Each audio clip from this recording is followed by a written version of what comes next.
it is hot. Holy crap. Man.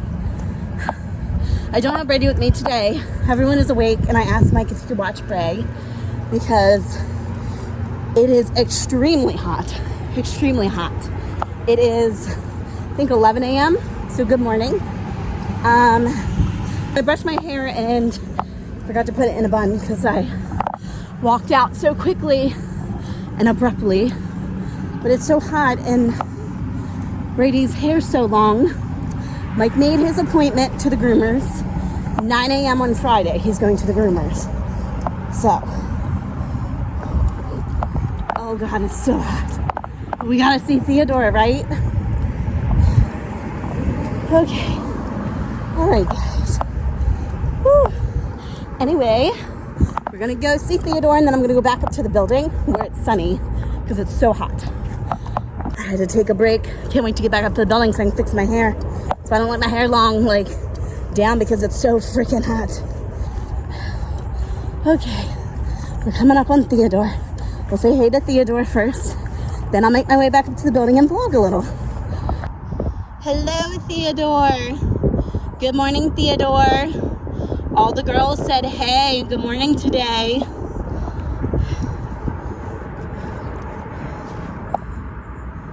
Ida, Regina, hello.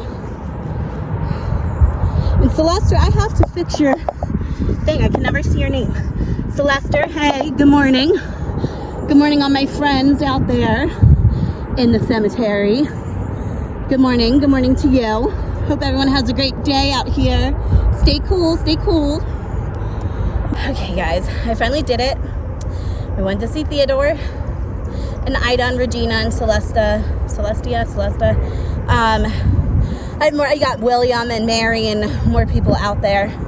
It's got awfully hot, so figured I'd sit, have my drink. Since Spray's not with me, I was able to bring some flavored water instead of regular water this time, which regular water is still fine.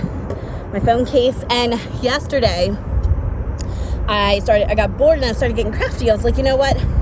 I want to use up the regular epoxy that we have for my small business because somebody had told me, another crafting friend who struggles with being allergic to epoxy like me, that she found a company, I believe the company's called Crystalax, that makes a hardened clear coat epoxy type thing that is safer indoors. Someone's HVAC system's on because it's hot, and I can edit the sound, but it's much easier when I don't have to isolate my audio. Anyway, so yeah, my friend showed me some company that makes no epoxy, and it's indoor use, and there's no chemicals. It's not toxic or anything, so I am absolutely loving that. But I have all my old epoxy, so I was like, I'm gonna have to throw it away, which costs money, sell it, give it away, but it's open. You know, it's got screw caps, but it's hard to, you know, sell open containers or just use it. So that's what I did. Fix this. So I utilized and used up my leftover epoxy. And I was just like, well, let me make this a video. It'd be kind of cool so you guys can see how I make stuff, you know what I mean? Like, so I have made tons of shot glasses before. I've made them different colors. I've made blue ones, pink ones, red ones, green ones, glittery ones, glow-in-the-dark ones.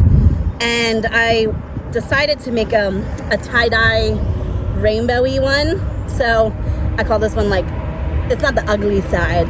It's the not conventional side. It's the abstract side. And I made a, you know, glittery tumbler. And then I took the bottom of it and I swirled all the colors. But it's a shot glass. And it's fully hardened and cured. But I've never made a multi-color shot glass before. Now I know what I did wrong. That's the good thing about art, is it's a trial and error, but you're never gonna know until you try. I took some of the colors, as you see it ran down, and instead of just pouring it in the mold, I was like, you know, twisting my hand and swirling it. And some of the epoxy like dripped down into the other colors. Otherwise, it would have been more of a solid color. So now I know what I did, but it's so hard to tell, but it's all glittery because I put glitter in the epoxy. I was going to do glow powder too, but you'll see in my video because I have to do a voiceover for it because there was like a lot of background noise. My daughter was listening to music on her Alexa, and she was listening to copyright music. So eventually I'll be monetized, and I want to monetize my crafting videos. So with copyright music, I won't be able to monetize that video. So I'm going to take the sound out and do a voiceover. So I was using my quick set epoxy, which cures very fast, like within 45 minutes to an hour. And the work time for it is like 20 minutes at the most. And so when you're dividing it up in different cups and putting acrylic paint and glitter and stuff in it, it's starting to thicken and cure and get sticky. And so my work time was much quicker than a regular epoxy. And so I was like just pouring stuff in, trying to get it done quickly, as quick as possible. So then I come up with this wonky thing, but I love it and it's cute and it gives it character. And now I'm going to make it our house shot glass. We don't drink liquor often, but now we have a little shot glass in case we do, or we go to a party. I can bring it'll be my party shot glass. As you see, my hand has got paint on it. I wash my hands, but it's still stuck on there, but the rest of the crap come off my hands except for that one little spot. Anyway, this will be like my party shot glass in case I ever attend a grown-up party one of these days. I can take my little party shot glass now. But it gives it character, you know? That's the thing about art, is there's no right or wrong. That, you know, it's up to the interpreter or the artist. And so I made a multicolor shot glass, a rainbowy shot glass. It's glittery and gives it character. It's a little wonky, but that fact it wasn't for a customer, and now I'm playing around with it, and now I know how to do it better next time, and then I can start selling them, you know? I also use these shot glasses, I'll have to show you guys one day, for my X-Acto knives. They, you know, it's tiny, and 3 or 4 X-Acto knives can sit in here. Sometimes, you know, little tweezers or Q-tips and stuff. So I have a couple of these that we made because we were, you know, playing around with the epoxy, trying different effects of glitter paint, glitter, glow powder, and stuff like that. And I use them to put stuff in. So, you know, or like a couple pens in there. It's kind of like a mini little pencil holder. Anyway, so that's what I did yesterday, and I'm going to work on that video. I think it'll probably be out later this evening, so it'll be like an evening video, like maybe 9, 10 o'clock, I don't know. So I have that. I still have the what's in my purse video, and one day I'll show that. You know, so I'm just trying to bank up some videos for days that maybe it's bad weather and I can't get out, or I, you know, want to switch some, you know, things up one day. You know, not everybody's going to have a great day every single day. And I know that there's days that I'm not having a great day. I try and I push through. You always want to start the day positive and end the day positive. And whatever happened in the middle, happened in the middle, you know. But there are days that maybe I'm just like, I don't feel like being on camera today. I don't feel myself today.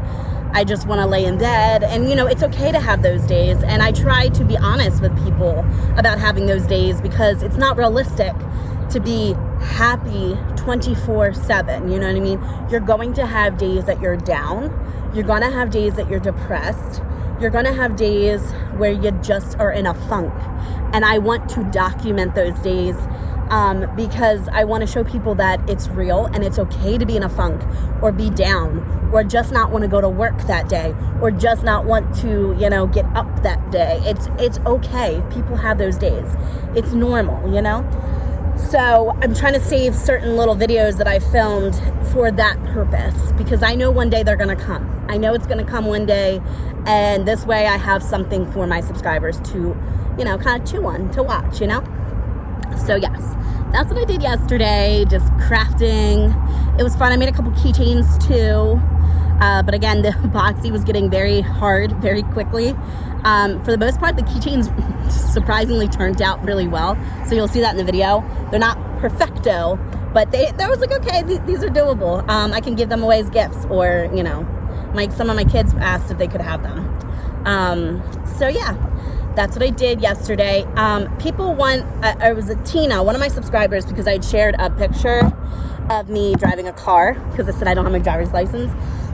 So I'm going to tell you the story because she said, can we hear that story? So I'm now trying to figure out where to start the story. So when I was about 15 or 16, I got my learner's permit, and I did the written portion of the driving test. My mom took me to get my learner's permit. You know, you take the written portion. I passed that in the first try. Don't know how, but I did. Then my dad paid for my driving school. It was like a 2-week course or something during the summertime. And I think it was called AZE driving school. It's like AZ, like it's easy. AZE driving school on Eastern Avenue in Baltimore in Essex. It's like next to my hometown. I'll never forget that school name. I don't even know if they're an actual driving school anymore. But I'll never forget that driving school because I had a couple friends in that class that I knew. One girl from dance class and a couple friends from school. And, you know, we were goofing off during that entire 2 weeks. Though we were learning, but we were talking a lot, you know. That was my problem in school. I was talking to everybody. Like, so I was friends with everyone. Just because I was, like, open, bubbly, you know, hey, how you doing to everybody, you know what I mean? So I talked during that class. Again, I don't know how I passed it, but I passed it. I passed my driving classes. Then the driving instructor, there was this guy that would take you out and drive. It was 3 2-hour lessons after you passed driving school. And he had a kid with him that would, I guess, the driving guy would pick him up, the driving instructor and the driving guy would pick him up at school, at the end of school, and take him out for 2 hours. And then that kid would drive to my home, pick me up. He would get in the back seat, and then I would get in the driver's side, and the guy would get in the passenger side, and we would drive that kid back home, which he lived in Bowley's Quarters. And I know, you know, that area, that's where Mike lived. And I used to tell the story to Mike about like where we drove around that area. And then the guy would take me up to North Point Road in Dundalk, driving on and off the highways, getting on and off the ramps and stuff like that. And I never knew, I know this to drivers, they'll be like, of course, Shelley, driving makes you tired. Because I remember those 3 classes, as soon as I was done driving, I came in and crashed and went right to sleep for the night. I was so tired after driving for 2 hours around Baltimore. I don't know why. I guess, I don't know if it was a me thing or if people, you know, generally get exhausted driving. Anyway, so I did that, and I remember my first day, the guy like had picked me up, and I got into the driver's side, and I put my seatbelt on, and he's like, okay, now you're going to want to put your foot on the brake and turn on the car, and then you're going to want to back up slowly or something like that. And I was like, which one's the brake? And I remember the guy going, oh God. And then he hurried up and put his seatbelt on because I had just finished driving school and my learner's permit test just fine, and I couldn't remember which pedal was the accelerator and which one was the brake. I now know the big one is the accelerator and the little short one is the brake. So I've gotten that much down pat, you know. God help us when I get my license. You see, this is why I don't have a license. So anyway, fast forward, I passed those with, you know, flying colors, I guess. I think he had to put his brake on one time when we were stopping because I wasn't stopping quick enough and I would have rear-ended somebody. He said, you gotta start, you gotta be back there starting to hit your brake. And I wasn't doing it quick enough. That was the only time that this man had to put his little brake because he had pedals on his side too. So yeah, that's just a little background. So I had my learner's permit and I finished driving school and the 3 2-hour thingies with the driving instructor. Sorry, there's a bus getting off next to me. I can't see it, but I can hear it. For one, a side note, remember I told you I'm allergic to epoxy? I was playing with epoxy, look at my wrist already. Just for the little bit that I did use yesterday. I just happened to see that. It's the first time I've seen that on my wrist today. It's like, you know, like a little smudge, a little smuts on my wrist. So, past all that, my brother, his girlfriend at the time was getting a new BMW. I think this was like 2007, the year 2007, 2006, 2007. She was getting a brand new BMW and she had a 2000 Chevrolet Malibu. It was a blue car, like a dark blue. And something was going on with the engine. She was buying a brand new car and she was going to sell it. Stupid cars. She was going to sell it to my brother really cheap. So my brother had bought it. He was getting ready to be deployed to Iraq. And he said to me, he said, if you get your driver's license, I will give you this car. And, you know, like at the time when my brother was deployed, like my mom had the power of attorney and everything, and she like was helping pay all of his bills here in Maryland, and, you know, car insurance and stuff like that. And she was, is anything else gonna come? No, there's a helicopter.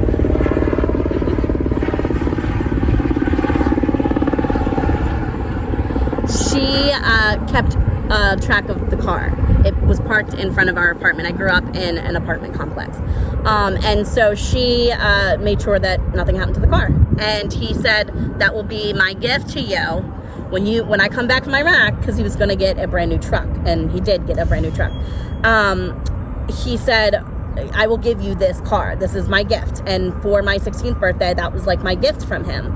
And my mom had just put, and you know, Mom, she had just put a new $2,300 engine in it that summer. Sorry, I wanted to move further away from people's windows and stuff. Anyway, he gifted me the car for my birthday. He went to Iraq. He got deployed after my 16th birthday. And he said, you know, when you get your driver's license, you can have this car. This is my gift to you. Happy Sweet 16. And I could drive the car if I had somebody in the car that was 21 or older that had their driver's license. So that summer, his girlfriend, she would take me a couple times out and about in that car. She let me a couple times drive her brand new BMW that my brother told her no, because my brother's girlfriend, Amanda at the time, I'm not gonna say her last name, she was 19 and I was 16. I think my brother was 20, getting ready to, he turned 21 in Iraq. So she wasn't that far off from me as far as age. And she did let me drive her BMW a few times in the parking lot. But we would take the Malibu out and she would teach me how to drive. Sometimes she would teach me, sometimes we'd say she taught me and we'd just go to the mall. But one night, so now you have the basis. It was my car, but it legally was still in my brother's name. The registration was in his name, and my mom had paid for the engine, and it was not going to be my car until I got my license. Then he was going to sign and switch everything over to me, but for legal purposes, because I was a minor and I didn't have a license, everything, registration, car insurance, everything stayed in his name, and my mom like wrote the checks out from his bank account while he was in Iraq, because it's kind of hard to pay bills when you're, you know, and you're, you know, cross seas in Iraq and stuff. So she would pay everything for him. And so one night, my mom is gonna have like flashbacks of my shenanigans. So my mom kept the keys in a lockbox under her bed. It was like a metal lockbox that had like a little key that you had to open, and she kept it under her bed. And one night, see, when I used to get in her room, I used to, when she'd go to sleep, I would army crawl on my stomach slowly in her bedroom, and I would get that lockbox and I'd slide that lockbox out and I'd crawl over to her nightstand and I would slowly get her house keys and I would army crawl my way back to the lockbox, and I would get in the lockbox and I would army crawl my way back to her nightstand, put her keys back in her nightstand, and then I would army crawl my way back to the lockbox and grab the car keys out, shut the lockbox, slide it back under her bed, and then I was gone. I would go out front. One night I took my best friend, I took her in the car, and we drove down. I lived in an apartment complex called Oak Grove, and it was off of this highway called Route 40, and there was a bowling alley and Martin's East across the neighborhood, like across the street. So if you go down 40, it takes you all the way down to like, you know, different counties in Maryland. So I was driving down 40 and there was this restaurant called Steve's Family Restaurant. And then there was a road, I want to say it was called Cove Road or Dave's Cove Road. I'll have to edit it if that's the wrong thing. But okay, this is a trigger, not really, I guess it's trigger warning. I had an older boyfriend. I was 16 and this guy was 23 years old. 23. And I started dating this guy. He lived in the neighborhood, and his brother, his younger brother, was 18. And I can't remember the older guy's name now because it was years ago, and I think that was like a 3-week relationship or something. But I remember the younger brother's name was Matt because my friend who was 15 at the time and I was 16, she liked Matt. And side note, this is going to go in a weird direction. We used to hang out in the basements of our apartment buildings like hoodlums, and somebody had spray painted on the basement, Matt is a bitch, but it wasn't that Matt. And I remember me and my friend taking a picture of it and laughing because I guess we didn't like these boys anymore, and then we were making fun of these boys. I don't know the whole thing, but we took a picture and it said Matt is a bitch or something. And now if I find the picture, I'll interject it so you see the picture of the basement that I'm talking about. Anyway, I don't remember the older guy's name. I think his name was Greg or something. Matt and Greg and Matt. I don't barely even know their first names, let alone their last names. Anyway, we were meeting them. They were at their dad's house, and I guess there was like a trailer park or something a little ways down past Steve's Family Restaurant. And we picked them up, and we drove back to the neighborhood, and I didn't know how to parallel park. And so I had the guy at the time go, we had a dirty glove or something on the street that determined where the right front tire was parked, so I could park the car in the exact same fucking spot that I had it. And I remember him getting out and having to parallel park it for me, and then I would army crawl back and put the keys back into the lockbox and lock it, and then just pretend I never left, you know. And there were a few times, I think one time I snuck out because I wanted to get hair dye, and I drove to CVS on Eastern Avenue to get the hair dye, and a couple other little ventures. But I don't really remember too much of what we did that night. Probably just hung out, walking around Oak Grove. But I basically snuck out to go pick them up and then bring them back to our neighborhood to hang out for the night. So yeah, that is like the little story. I know it's like a long-winded story about the time that I snuck out. And there were many times that I snuck out and took the car.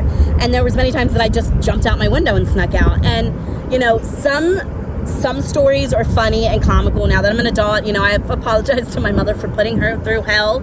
And there is a letter that I will try to interject in this video that my brother wrote while he was in Iraq. And I think it was, you know, getting wild and stuff, hanging out with boys. And my mom, like my brother said, you need to calm down, Shelley. You're really hurting mom.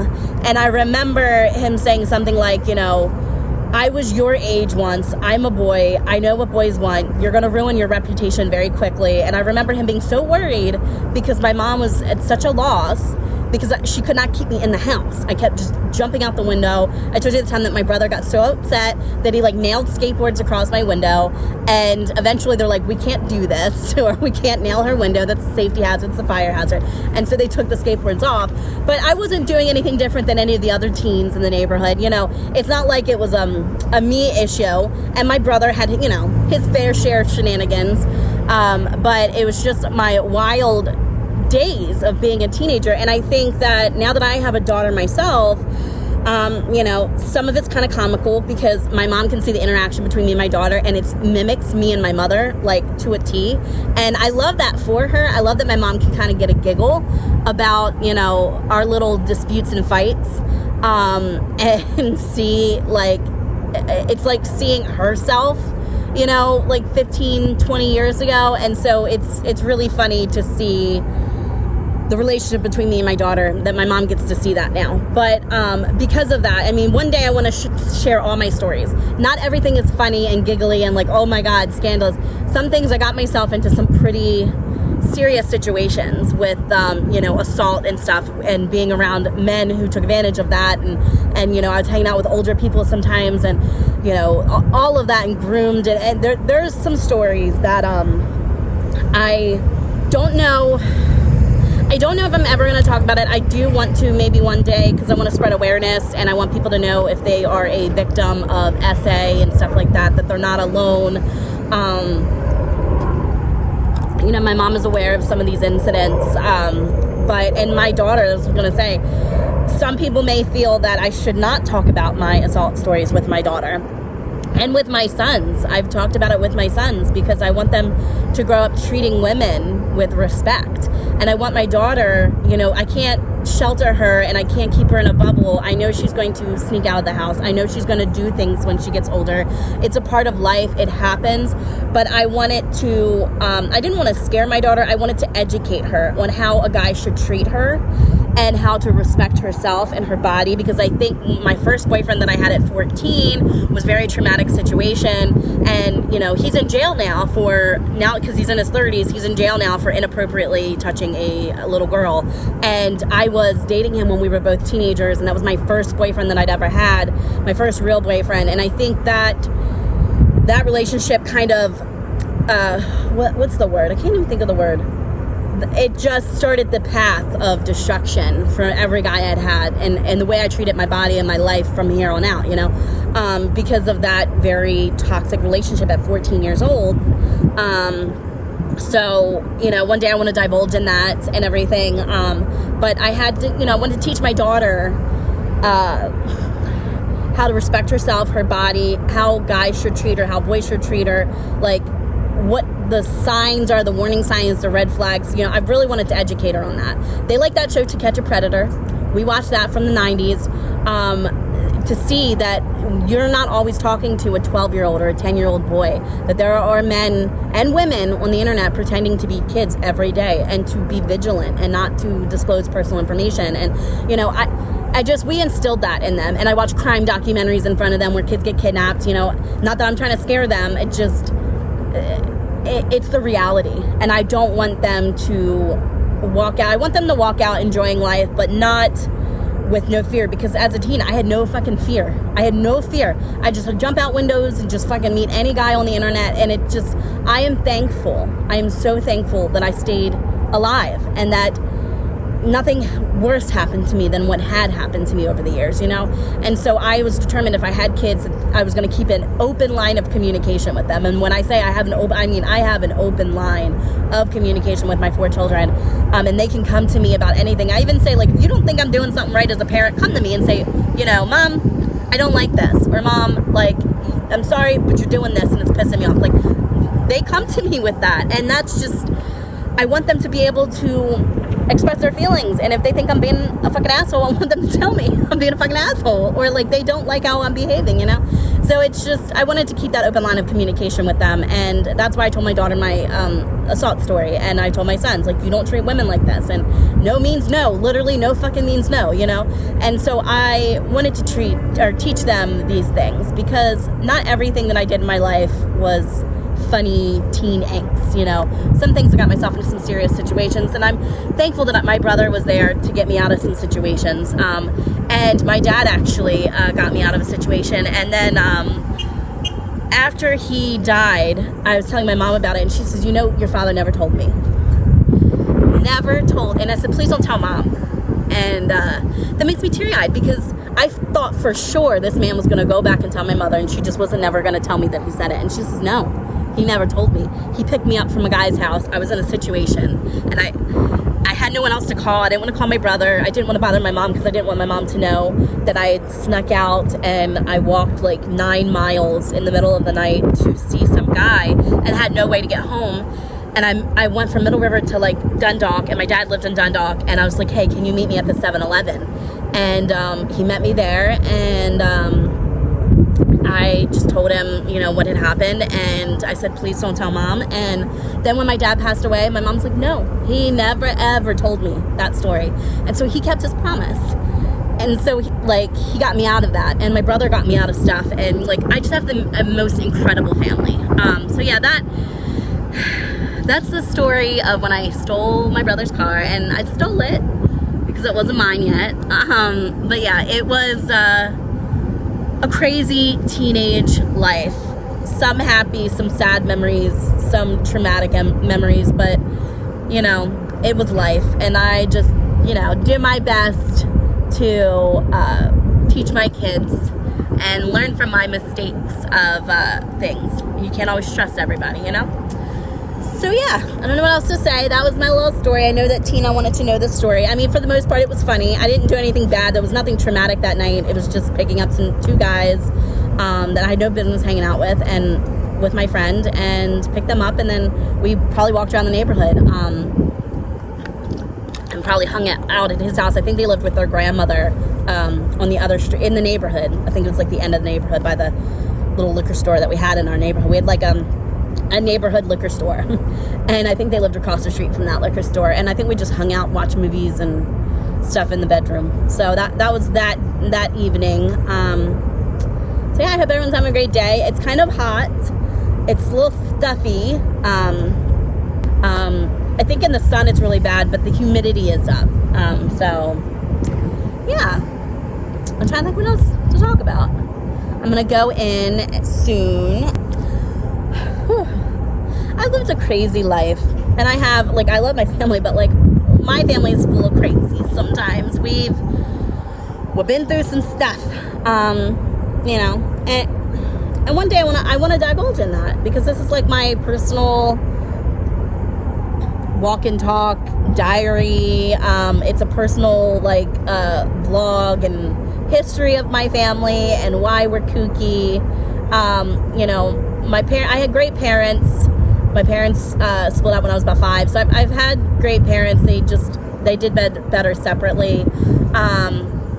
You know, I had some things happen in my life, in my childhood and stuff, and, you know, one day, slowly, even though my mom is already, I was like, look, you know, I don't want to do anything to embarrass our family, and she's just like, tell them what you want to tell them, it's your life too, like, you know, she's like, I don't care what people think about me. She's like, I'm too old to care what people think about me now, like, you know, one day, I let little nuggets here and there, and the reason I tell people stories about my life and my teenage shenanigans and maybe some childhood trauma or things like that has happened to me as a kid or happened to me, you know, in my 20s or whatever, is because I know that there are subscribers that can relate to me, like having childhood trauma, or having, like, you know, a teeth journey, or having a weight loss journey, or anxiety agoraphobia journey, or, you know, sneaking out in the middle of the night and meeting boys, or, you know, meeting boys that are older than them,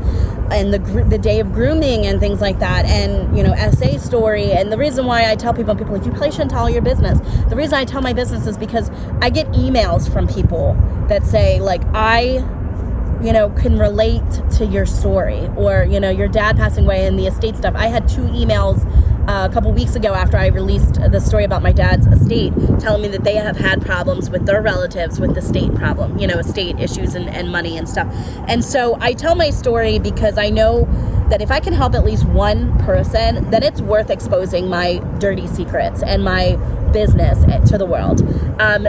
I also know that, for one, I'm a grown-up, so no one can take me away from my mom. I'm an adult now. And all these stories, most of the stories I tell you was before I had children, and it's like, that doesn't affect them. And so, as far as, like, you can't get my kids taken from me for something that I did when I was 16, you know? So, I tell these stories because it might help somebody. Somebody might relate to it. And I tell them because some people have daughters that are growing up now that are like, look, I don't want my daughter to turn out like that Shelley Abbott lady, and like open up dialogue and you know, communication, because I was very closed off with my mom, and I think we butt heads a lot, for one, because we're very much alike. And over the years, my mom has told me stories that mimicked things that happened to me as a teen and things she was doing, and she was sneaking out of the house with her brother and doing, like, you know, oh my God, it was one of those fucking I keep calling them bot flies, the spotted lantern flies. She was doing things, sneaking out and shimmying down drain pipes and getting out of the house. And, you know, she tells me stories. And then my grandmother, as I'm getting older, my grandmother's telling me stories about, like, her and my grandfather and how he would drink, and he would come home late and she would rearrange all the furniture in the house. So she would get so mad at him that he would come home drunk and she'd rearrange the entire furniture, and he would know the floor plan of their home, and then he would come home and fall all over, like, the furniture and be like, God damn it, Francis. And, like, our family, it goes back generations of the shenanigans, and I love that my family is finally being honest, my mother and my grandmother, and telling me some of these kooky stories. So it's not just a me and Mike thing. This goes back generations, and I can't wait to tell everybody and share my you know, stories. So it's not just my weight loss, my anxiety journey, it's my personal stories and kooky things that's happened to me. And I've lived a crazy life, and I am finally comfortable enough to tell people, like, my crazy kookiness, you know, and why I am who I am, you know. So yeah, I'm gonna get inside. You know, I've told you guys the story of the times I stole my brother's car, one of many times. yeah, I kind of excited to tell you guys some of the funny things and some of the things that happened growing up. I always still tell my mom, I'm like, she's like, Mike, I told you, tell them what you want to tell them. I don't care. So yeah, anyway, I'm going to get off of here. I hope everyone is having a fantastic Monday. I have some stuff to do in the house. I'm going to make some more tumblers and things, get more crafty. I'm going to watch TV.